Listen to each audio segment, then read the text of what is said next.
So we're back with part 2 here, because 10 minutes is a long time to watch this happen. So I thought maybe you Mustangs would like to take it in 2 parts. Apophis is still working on this mouse. I know it seems like it's taken him a really long time, but really, this is completely normal. Think about all the time that you spend eating in a week. This is all the time he's going to eat this week. That's it. So really, it's pretty quick. And we couldn't feed him last week, so. And last week was tough, so we're feeding him a little bit late because we had to wait for the mice to show up in the mail.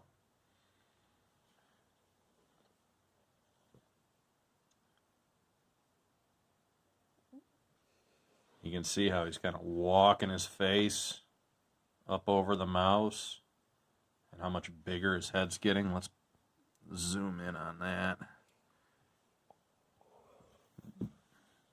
That looks like Apophis's normal head.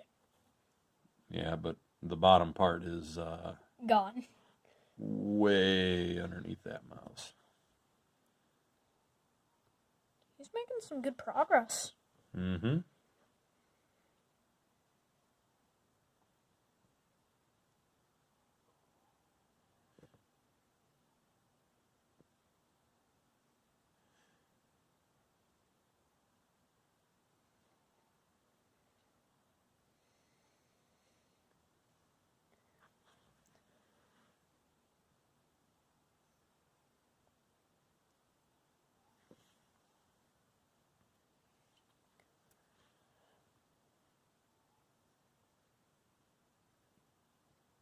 So, Wes, you said that Apophis was an albino Nelson's milk snake. How is that different than a regular Nelson's milk snake? So they look different. They have different coloring.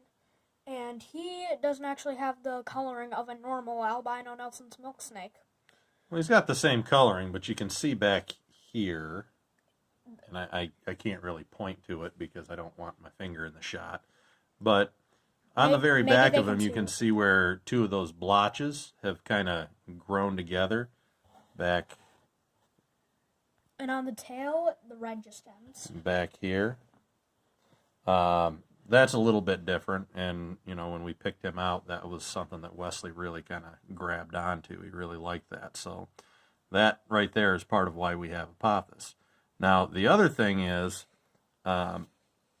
albino animals are missing a pigment in their skin. We talked about it, the pigment chlorophyll that's found in plants that makes them green.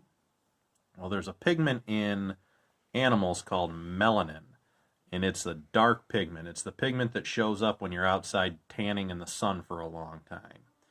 Okay? And in this case, it would make all of the white parts of Apophis black. It would be red, black, and yellow.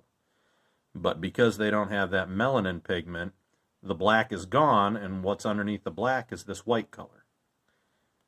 So, not only is it a snake in my house, but it's a weird mutant snake in my house. But he's a really, really excellent pet, and now he's just got the feet and the tail. And if you pay really good attention at the end when he's eating that last bit of tail, it kind of goes in his mouth like a piece of spaghetti. And then he'll wiggle around to try to get it in. Yep. Better. But did you guys see the size of that mouse compared to the size of that snake? Mouse never had a chance. Nope. Partly because it was already dead. But it's kind of an amazing creature. So next time you see a snake outside, think about how it has to get along throughout the day. Think about how it has to find food and eat it. Because think of all the time it just spent eating this. What if it was eating this food out in the middle of your yard and you let your dog out? Is it going to be very easy to protect itself, Wes? No. No, what's it going to be able to do to get away? Not much, except just, I was going to say run but slither. Yeah, it's got to try to get away, but it's got this big, heavy thing in its head, and it can't bite to protect itself. it's just kind of stuck. So over millions and millions of years, they've adapted to do this, but it's kind of a slow process. But how cool is it that it eats pretty much out of our hand, and it only has to eat once a week. It's about the easiest pet. Yeah. If I tried to not feed my dog for a week, the dog and I would be having words. If I tried to not feed The cat? this guy for a week, No, don't even suggest it. I don't think I could deal with the whining after an hour. What a kind and reasonable animal. True. So Mustangs, just like I said last time, try to keep your brains fresh. Try to do something scientific every day. What are some of the other science things that we've been doing, Wes?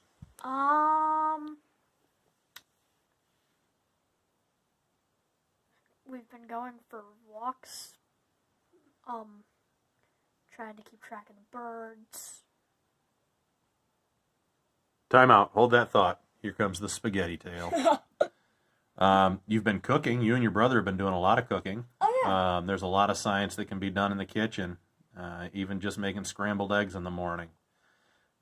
So whatever you guys can do, I know it's tough, but whatever you can do to be scientifically engaged and keep your science brains fit, that's going to be to your benefit when we come back, guys. Oh, almost. Spaghetti tail time. Spaghetti tail. He has gotten slightly fatter. Yeah. I'll zoom out here in a minute when he's done with the spaghetti tail, and you'll be able to see the big lump in his body where the mouse is. I almost said used to be. It's still there. It's a big meal. Oh, right. There's the spaghetti tail, or was that just his tongue? Almost. See that little bit of tail right there? Oh. It's just about done. You also see that his eyes are kind of bulging out. Oh, they are bulging out a little bit, and they do that so that they can get out of the way of the mouse that's going through his mouth. Can you imagine eating something so big you had to pop your eyes out of their sockets to fit it in your head? I don't think I can. I missed him. All gone. Done. Bon appetit, Mustangs. See you soon.